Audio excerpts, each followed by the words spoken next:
Praise the lord. ಕರ್ತನ ನಾಮಕ್ಕೆ ಸ್ತೋತ್ರ ಉಂಟಾಗಲ್ಪಡಲಿ. ಪ್ರೀತಿಯುಳ್ಳ ದೇವಜನರೇ, ಯೇಸು ಕ್ರಿಸ್ತನ ಹೆಸರಿನಲ್ಲಿ ನಾನು ನಿಮ್ಮನ್ನು ವಂದಿಸುತ್ತೇನೆ. ಕೀರ್ತನೆಗಳು 33ನೇ ಅಧ್ಯಾಯ 11ನೇ ವಚನದಲ್ಲಿ ವಾಕ್ಯ ಈ ರೀತಿಯಾಗಿ ಬರೆಯಲ್ಪಟ್ಟಿದೆ. ಯೆಹೋವನ ಆಲೋಚನೆಯು ಶಾಶ್ವತವಾಗಿಯೇ ನಿಲ್ಲುವುದು, ಆತನ ಸಂಕಲ್ಪವು ಎಂದಿಗೂ ಕದಲುವುದಿಲ್ಲ ಎಂದು ವಚನ ಬರೆಯಲ್ಪಟ್ಟಿದೆ. ಅಂದರೆ ಪ್ರೀತಿಯುಳ್ಳ ದೇವಜನರೇ, ಕರ್ತನ ಆಲೋಚನೆಗಳು ನಮ್ಮ ಜೀವಿತಗಳಲ್ಲಿ ಶಾಶ್ವತವಾಗಿ ನಿಲ್ಲುವಂಥದ್ದಾಗಿದೆ.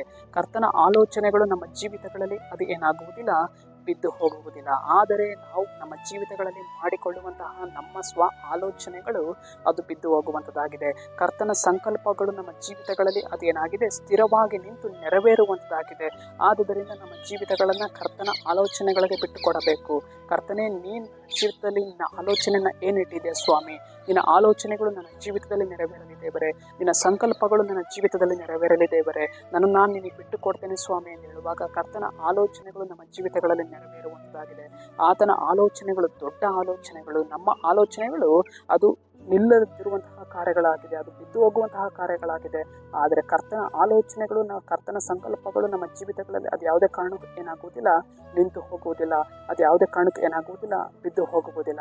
ಆದ್ದರಿಂದ ನಮ್ಮ ಜೀವಿತಗಳನ್ನು ಕರ್ತನ ಆಲೋಚನೆಗೆ ವಹಿಸಿಕೊಡಬೇಕು. ಕರ್ತನೇ, ನಿನ್ನ ಸಂಕಲ್ಪಗಳು ಮಾತ್ರ ನನ್ನ ಜೀವಿತದಲ್ಲಿ ನೆರವೇರಲಿ ಸ್ವಾಮಿ. ನನ್ನ ಜೀವಿತದಲ್ಲಿ ನಿನ್ನ ಚಿತ್ತ ಮಾತ್ರ ನೆರವೇರಲಿ ದೇವರೇ. ನನ್ನ ಜೀವಿತದಲ್ಲಿರುವಂತಹ ನನ್ನ ಆಲೋಚನೆಗಳು, ನನ್ನ ಸಂಕಲ್ಪಗಳು, ನನ್ನ ಚಿತ್ತಗಳು ನನಗೆ ಬೇಡ ಸ್ವಾಮಿ.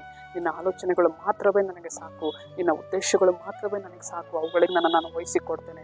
ನೀನು ಅದನ್ನು ನೆರವೇರಿಸು, ನೀನು ನನ್ನನ್ನು ಬಲಪಡಿಸು ಎಂದು ಹೇಳುವಾಗ ಕರ್ತನ ಖಂಡಿತವಾಗಿಯೂ ನಮ್ಮನ್ನು ಬಲಪಡಿಸ್ತಾರೆ. ಸರಿ, ನಾವು ಪ್ರಾರ್ಥಿಸಿಕೊಳ್ಳೋಣ. ಕರ್ತನೇ, ನಿನಗೆ ಸ್ತೋತ್ರ. ಈ ಮುಂಜಾನೆ ವೇಳೆಯಲ್ಲಿ ಸ್ವಾಮಿ, ಈ ವಾಕ್ಯ ಭಾಗ ಸಂದೇಶವನ್ನು ನೋಡ್ತಾ ಇರುವಂತಹ ಜನಗಳನ್ನು ನೀನು ಸಂಧಿಸು ದೇವರೇ.